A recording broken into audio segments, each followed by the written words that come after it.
There's another new kindergarten teacher that's done very, very well.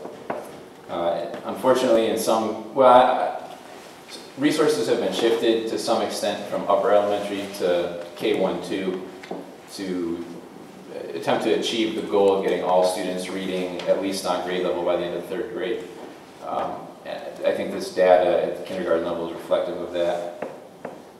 And all schools are improving their efforts to differentiate instruction to really meet individual students' needs.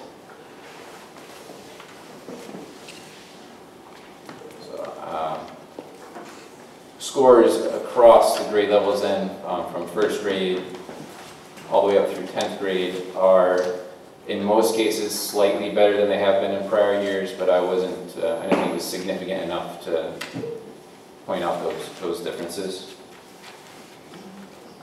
First grade, our nonsense word fluency looks somewhat flat. The cut scores for that increased significantly from the fall to the winter. Their end of the year cut scores for first grade. So I anticipate the spring data to look much better. Also, the kids in first grade are kind of in limbo where they were allowed and encouraged to segment words in the beginning of the year, but now we're focusing more on whole word fluency. So for instance, one of the nonsense words is neff. And students can say or neff. And students get caught up, they're not sure which tack they want to take as far as taking that assessment. Also, we're teaching kids to reread if you don't understand something. These are nonsense words, so obviously there's nothing to comprehend. And some of our better readers in first grade actually are scoring at high risk or medium risk. So I don't know if it's the best assessment. Some of the other data looks good. The total accuracy percentage, again, doesn't look great, but again, those cut scores and passages used are for the end of first grade, and I'm confident that those will be much better in the spring. Some of the passages contain really second grade phonic concepts, words like sign, a lot of vowel combinations. Second grade, progress is good. We've used a rewards program at Maple Street that's even been extended down into second grade. Great Leaps program has been a good benefit. Intervention station. We're trying to do more.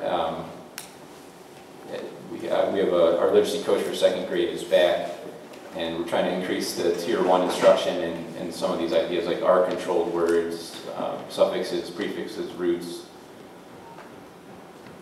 Our third grade maze data is what we like to see. It's improving. All the elementary data looks good, in my opinion, aside from the 5th grade words correct per minute. That's an oral reading fluency assessment. And when I got around to asking different people why this looked like this, there was general consensus that it's the passage that's used. So there's a prescribed passage that all students see. It's gray cross from it. And it has sentences in it. It says, she was 100 years old if she was a day. She drove a 1967 Cadillac convertible, and the back seat was always filled with cats. And the kind of antiquated phrasing, she was 100 years old if she was a day, slows kids down. It's a time assessment. And also 1967, I think in math they're encouraged to read numbers like 1,967. So those couple sentences slow kids down significantly. At one of the schools we did an experiment, used a different passage that's the same readability quantitatively. For readability, there's quantitative and qualitative scores to consider all the aspects, and found that students scored much better on a different passage. It's the same readability. So looking forward to next year, we're going to replace the winter screening passage with a different one, with the intention of getting better data. And then you can look through the middle school data, and high school we're trying to explore different tools, perhaps like case unity or this classic reading inventory, but the budget freeze right now, we're trying to make the most sense of the data that we have. interest of not spending more time, I'll stop there, but if you have questions, I'd be happy to try to answer them. I just have one question on the accuracy percentage for grade 1. The winter assessment doesn't look very good. Because the green is high risk, right? That's correct. Again, those cut scores are for the end of the school year, and students make gargantuan progress through the end of the year, so I expect the spring data to be much different, kind of inverted, where that percentage of students that are currently at high risk, at least that many, probably around 80% of the kids will be at low risk. And this is reflective of what we've seen over the past several years. Any other questions for Mr. Kemp? Sorry. Would you go back over your comment about looping? It's not clear to me how many teachers are involved in which buildings and.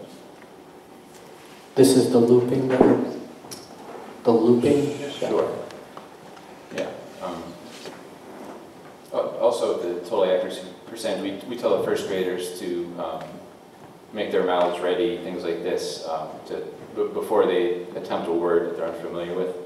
But because it's a timed assessment and directions, after 3 seconds, it says the teachers need to say, move on. So it's looping, I was talking about one particular teacher at Northeast School that's looped from pre-K to kindergarten. And like I mentioned, there's a significant research base to suggest that if a good teacher, an effective teacher, loops with students from 1 year to the next, they tend to perform better than all of their variables being held as much the same as they can be. They tend to perform better in the loop class. Is that a decision that you make? Is that the principal? Is that a combination? How does that come about?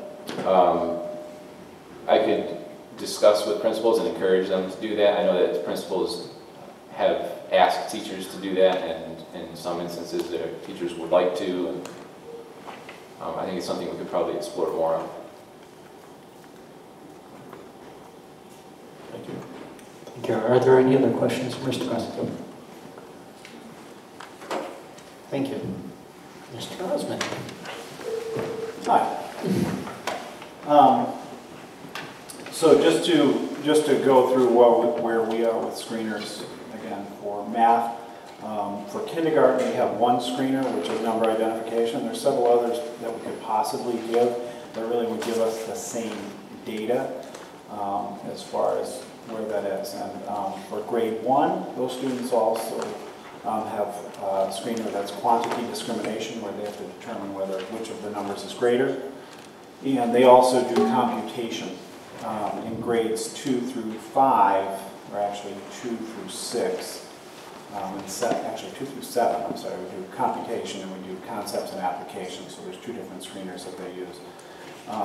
Grade 8, we either use basic algebra or algebra foundations, and then at high school for algebra, we also use algebra foundations, so we use that for grade 8 students who are taking algebra. So again, not to go through everything, I think, but to highlight, if I look at our data from fall to winter overall, we've decreased the number of students at high risk in all areas, or in most areas, I should say. We still have a number of over 300 students at elementary who are still, based on our scores, considered high risk. I'm not sure the accuracy of that. I'm constantly reviewing that, and how many, whether it is based on the screens that we have. We're using some normative data, and we're using that normative data to set what we think are reasonable screens. And with the screeners, I would rather over-identify students, because then if I say, there's a student we find who's at high risk according to the screener, again, it's a quick easy assessment, then we want to look at some other data.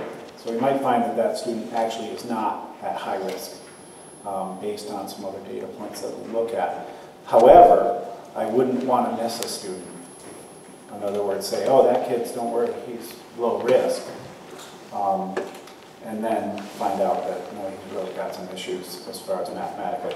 But overall, as far as the computation screens, I'm really pretty happy with grade 1, where we went from a pretty high percentage. Actually, let me pull that up. We went from, I'll just give you the numbers, so you have a different, I'm looking at a different thing than what you have in front of you, where we went from 178 students at high risk in the fall to 60. So that's a pretty significant gain. We are working with kindergarten and first grade, really on computation, working on number talks with both of them. One of the things in the Common Core standards for kindergarten is that they're really starting computation, really addition and subtraction to 5, which is something new for all students in kindergarten, and we've seen some good success. So actually next year I would expect I would predict anyway, that the actually fall scores for computation for grade 1 will be better. You know, again, I think in the fall of grade 1, we have many students who haven't done any computation. So that shows that over that first period, we've made a lot of gains. Also, I see improvements in computation really throughout elementary.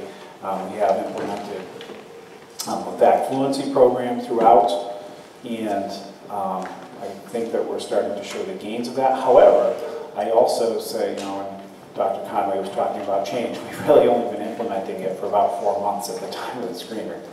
So we need time to let this work and see. But I think the initial data and even just qualitative and talking with teachers and what students are able to do is an improvement. There's a couple anomalies in there, like grade 4, for example.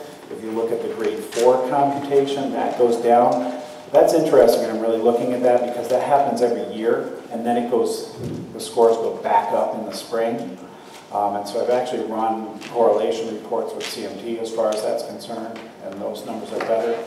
So I don't know why that is. I know I had that conversation with Dr. Conway, if this winter screen is really is an accurate reflection of that, because we're really basing it on a linear growth model, where it may not actually be a linear growth model as far as that's concerned. So trying to look at, you know, based on the linear, based on from where those cut scores should be in the fall to the spring, and we're kind of just drawing a straight line and saying, oh, here's the winter screen.